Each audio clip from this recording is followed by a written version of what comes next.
I was especially interested in understanding movements of aggregate output because I wanted to know why slumps like Great Depression in 1930s had occurred and how government policy could be used to increase employment in a similar economic situation.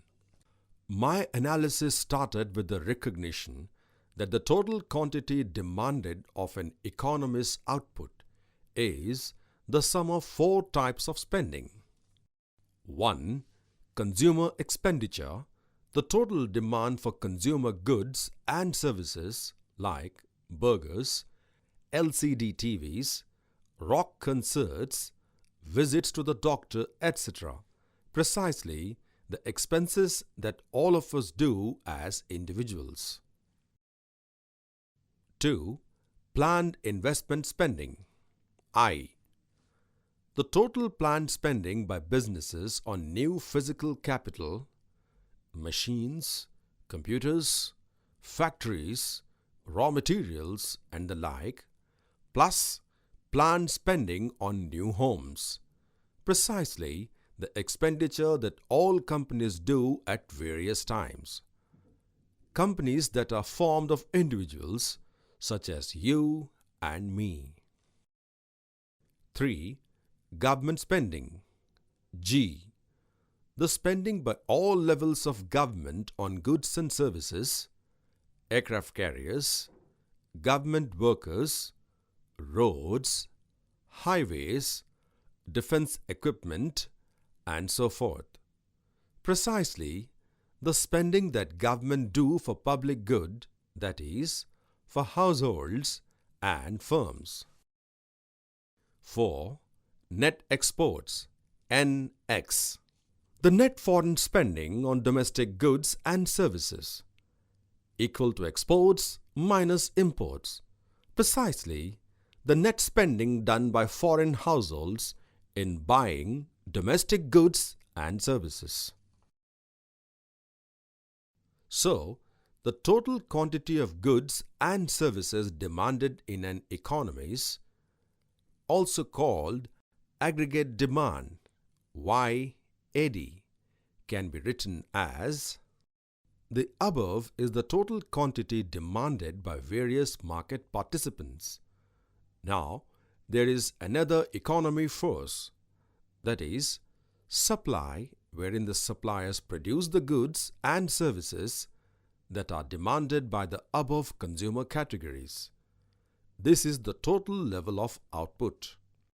Using the common sense concept from supply and demand analysis, economists recognized that equilibrium would occur in the economy when total quantity of output supplied, Y, equals quantity of output demanded, YAD, that is, when Y is equal to YAD.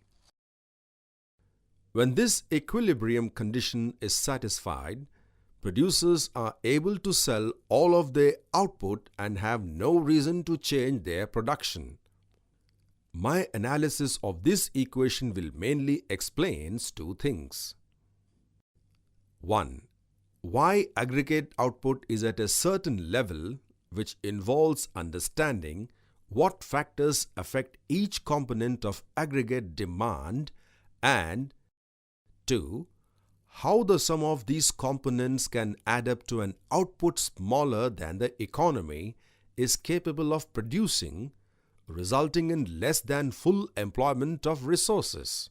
I was especially concerned, like other economists, in understanding the low level of output and employment during the Great Depression. Before starting my analysis, let us assume that the price level is fixed. That is, the prices of products such as potatoes, refrigerators, machinery, etc. are fixed, which means that any changes in dollar amounts of any expenditure is owing only to changes in the quantities consumed and not owing to the price changes.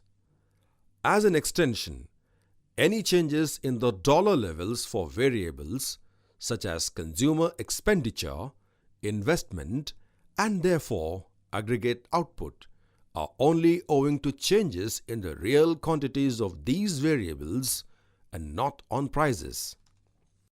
Because the price level is assumed to be fixed, when we talk in this chapter about changes in nominal quantities, we are talking about changes in real quantities as well.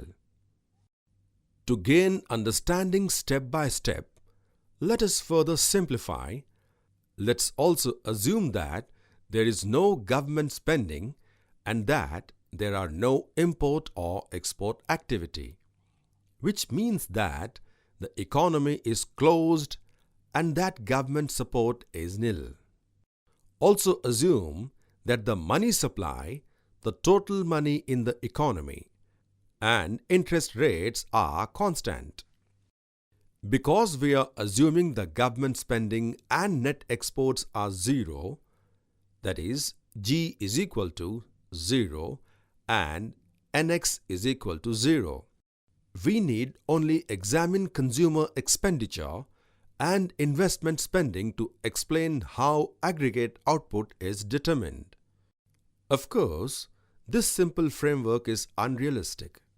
However, the idea here is to start with simplified assumptions, and once the concept is understood, the unrealistic assumptions are relaxed step by step. So, let us start study of consumption and investment by welcoming two more characters of this story.